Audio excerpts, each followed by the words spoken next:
How to make 100 pips a day in Forex. The search for the "best trading strategy" has become the most challenging question.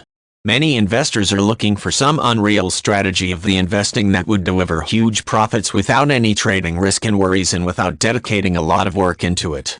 The right way is to build the trading strategy or trading system by yourself, or at least to find a working strategy and then adjust it to the personal trading style and risk tolerance. Basically, for each individual investor, the best trading strategy would be unique, and it completely depends on the selected market, personal trading style, and the risk an investor is ready to take. It's totally logical that various markets would require utilizing various trading strategies.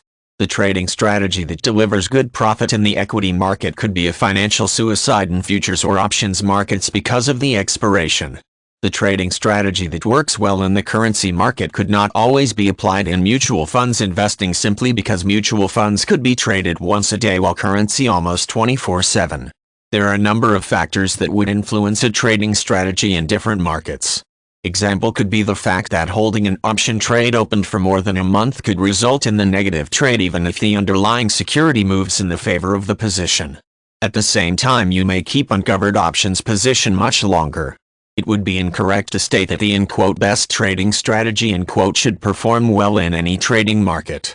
If you made a decision to become an options investor, it would be logical to search for a trading strategy that performs well in options market instead of applying the trading strategy that was used for equities without any changes. Different markets require implementing different trading strategies. Each investor has a personal style, and each investor has a different portfolio size.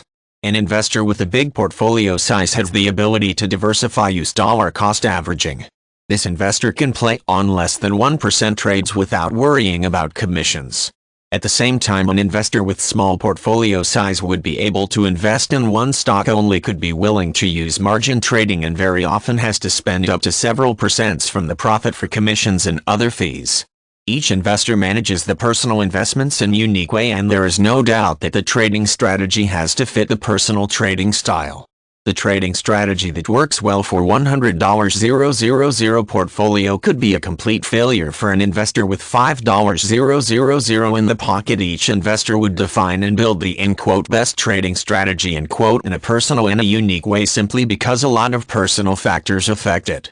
The "best trading strategy" is the strategy that best fits to the selected trading vehicle, personal trading style, and risk tolerance. Every investor should build his own "best trading strategy" or at least find the one that works well in the chosen market and adjust it to the personal trading style, portfolio size, and risk tolerance.